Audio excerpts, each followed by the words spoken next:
Hey everyone, and welcome back. It's Julianne here, and today I'm sharing this very well overdue card that I created, I believe, 2 months ago, and I just haven't had the time to edit the video. But I decided to sit down tonight and get this voiceover done. That way I could share this amazing card with you all.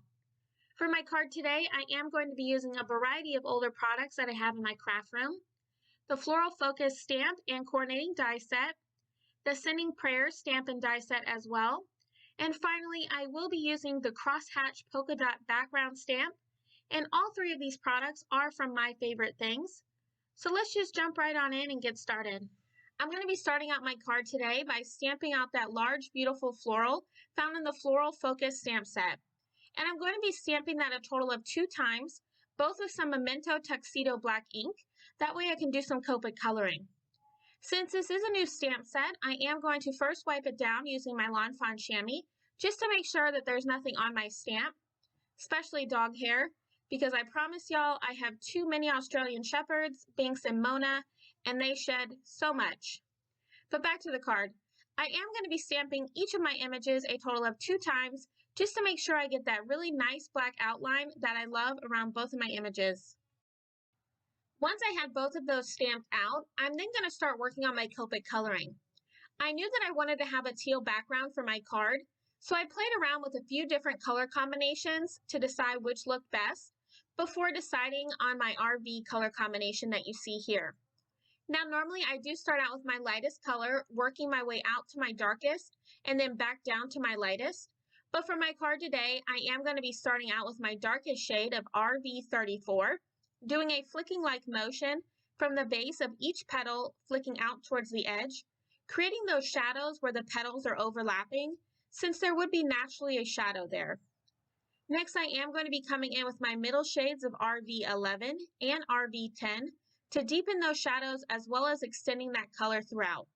And finally, I'm going to come in with my lightest shade of RV00 to color in the remaining space on each petal.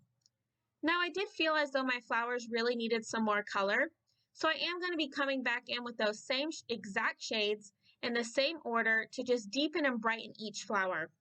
So I'm just going to continue to color in all of my images, and I have sped up my coloring process so it doesn't take up too much time in this video. If you are interested in any of the colors I am using today, I will make sure to have all my marker caps off to the side like normal, and I'll be right back.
Once I had finished all of my coloring, I used the coordinating dies to die cut out each of my images. Now, this isn't a normal die that My Favorite Things comes out with. Normally you can see through their dies, which makes lining up your die to your image very easy, but this die isn't like that. So you can see here that I did have some difficulties when getting my image to line up properly. So in order to fix that, I'm going to find a Copic marker that is going to match my teal colored cardstock, and I'm going to be coloring in those white edges that the die left behind. Now, doing this will make so that my white outline will actually match my colored cardstock, so you won't be able to tell where I had made that mistake.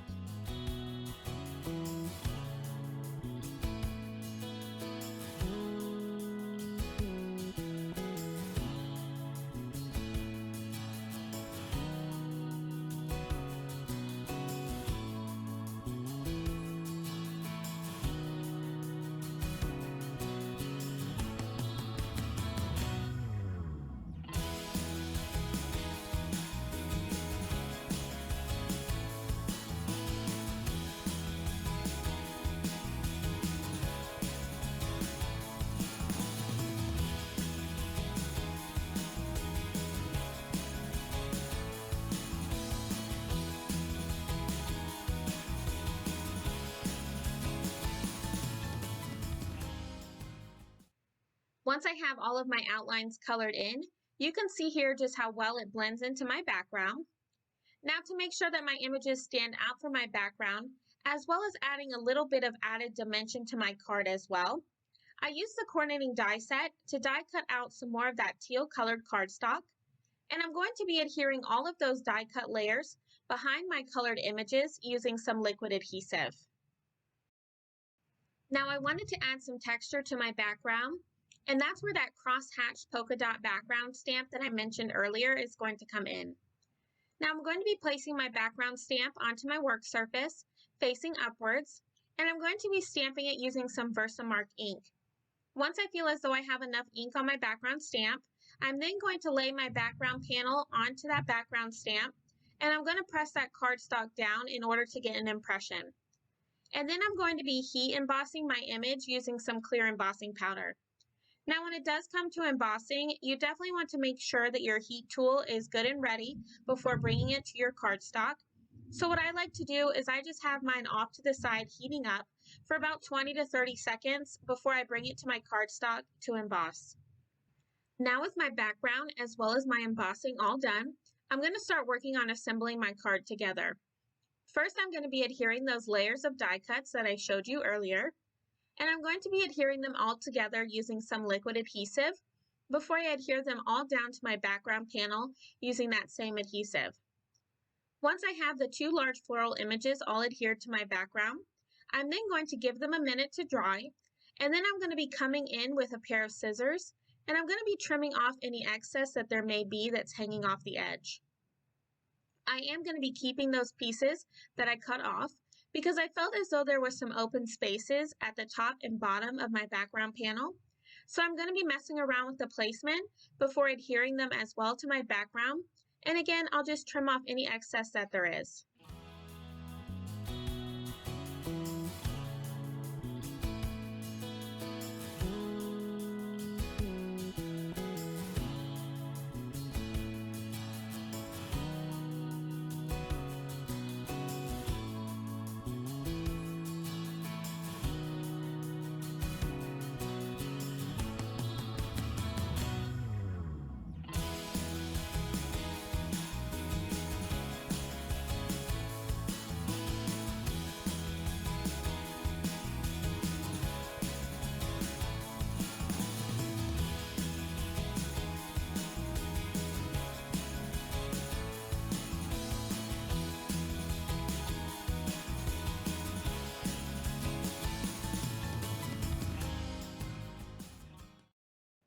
Once I was happy with my background panel and I had everything adhered down, I'm then going to start working on my sentiment for my card today.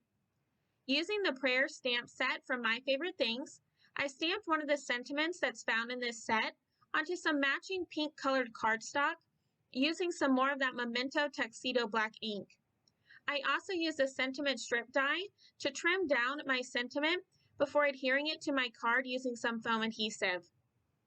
Off camera as well, I ran the prayer sentiment die set through my die cutting machine twice from that teal colored cardstock, as well as once from some gold mirror cardstock. And I'm going to be adhering all three of those layers together before I adhere them onto my background panel. My final step in my card today is I'm going to be scattering a bunch of clear confetti mixed sequins from Honeybee stamps throughout my background using some liquid adhesive to adhere them down before completing my card. I just love the way that this card came out. My favorite color is actually turquoise, so I love the background, and I love the way that that pink color combination really pops off that background as well. But that's going to complete my card for today. I want to thank you all for stopping by and spending some time with me. If you liked this video, make sure to give it a thumbs up, as well as subscribe for even more card making ideas. All of the supplies I used in my video today will all be listed and linked down below in the description if you are interested. And as always, I hope you have a wonderful day and happy crafting!